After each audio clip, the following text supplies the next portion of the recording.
സ്കീമിലെ ഹൈക്കോടതി ഉത്തരവിൽ അതിവേഗ നീക്കവുമായി സംസ്ഥാന സർക്കാർ. സിംഗിൾ ബെഞ്ച് ഉത്തരവിനെതിരെ ഡിവിഷൻ ബെഞ്ചിൽ അപ്പീൽ നൽകി. അപ്പീൽ നാളെ ഹൈക്കോടതി പരിഗണിക്കും. വിവരങ്ങളുമായി ഷബ്ന സിയാദാണ് നമുക്കൊപ്പം ചേരുന്നത്. ഷബ്ന, എന്തായാലും വലിയ തരത്തിൽ ചർച്ചയായിരിക്കുന്ന സംഭവമാണ്. അതിലാണിപ്പോൾ ഹൈക്കോടതിയുടെ ഉത്തരവിൽ സംസ്ഥാന സർക്കാരിന്റെ ഒരു നീക്കം. എങ്ങനെയാണ് സംസ്ഥാന സർക്കാർ ഇക്കാര്യത്തിൽ ഇടപെടുന്നത്? Saadi, Kerala engineering, architecture and medical entrances ഫലവും റാങ്ക് പട്ടികയും നിയമവിരുദ്ധമാണ് എന്നായിരുന്നു ഹൈക്കോടതി സിംഗിൾ ബെഞ്ചിന്റെ ഉത്തരവ്.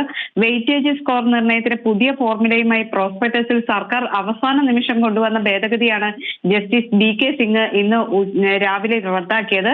ഇതോടുകൂടി സംസ്ഥാന സർക്കാർ അപ്പീൽ നൽകും എന്ന് അറിയിച്ചിരുന്നു. ഏതായാലും അതിവേഗം തന്നെ സർക്കാർ നീക്കം നടത്തിയിരിക്കുന്നു. ഇന്ന് തന്നെ അപ്പീൽ ഫയൽ ചെയ്തു.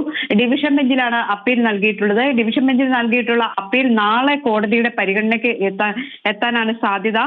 സംസ്ഥാന സർക്കാർ ഇതിൽ വാദം ഉന്നയിക്കുന്നത് ഇതൊരു മാർക്കിന്റെ ഒരു ഏകീകരണത്തിന് വേണ്ടിയിട്ടാണ് ഇത്തരത്തിലൊരു പരിഷ്കാരം കൊണ്ടുവന്നത് എന്നായിരുന്നു. ഈ പരീക്ഷയുമായി ബന്ധപ്പെട്ട് ഈ വർഷത്തെ പ്രവേശന നടപടികൾക്കുള്ള പ്രോസ്പെക്ടസ് ഫെബ്രുവരി 19 ഇറക്കിയിരുന്നത്. 2011 മുതൽ തുടരുന്ന മാനദണ്ഡമാണ് മുൻപ് സ്വീകരിച്ചിരുന്നത്. അതേസമയം കാതലായ മാറ്റം വരുത്തിയായിരുന്നു ഭേദഗതി. എൻട്രൻസ് പരീക്ഷയുടെയും ക്ലാസ് പരീക്ഷയുടെയും മാർക്ക് അനുപാതം 50:50 നിലനിർത്തുമ്പോൾ കണക്ക്, ഫിസിക്സ്, കെമിസ്ട്രി പരീക്ഷകളുടെ മാർക്ക് അനുപാതം 5:3:2 എന്നാക്കി. ഇതായിരുന്നു സിംഗിൾ ബെഞ്ച് റദ്ദാക്കിയത്. കേരള സിലബസിലെയും CBSE വിദ്യാർത്ഥികളുടെയും മാർക്ക് ഏകീകരണത്തിനാണ് സർക്കാർ ഇത്തരം ഒരു നടപടി സ്വീകരിച്ചത് എന്നാണ് സംസ്ഥാന സർക്കാർ അപ്പീലിൽ പറയുന്നത്. ഇത്തരത്തിലൊരു ഏകീകരണം അത്യാവശ്യമാണ്, അല്ലെങ്കിൽ അത് വിവേചനമാകും എന്ന് സർക്കാരിന്റെ അപ്പീലിൽ ചൂണ്ടിക്കാണിക്കുന്നുണ്ട്.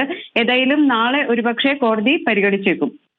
ശരി ഷബ്ന, എന്തായാലും ഇക്കാര്യത്തിൽ സംസ്ഥാന സർക്കാരിന്റെ ഒരു ഇടപെടൽ ഉണ്ടായിരിക്കുന്നു. വിദ്യാർത്ഥികൾക്ക് ഏറെ ആശ്വാസകരമായിട്ടുള്ള കാര്യം തന്നെയാണ് ഇക്കാര്യത്തിൽ സർക്കാരിന്റെ ഇടപെടൽ ഉണ്ടാകുന്നു എന്നുള്ളത്.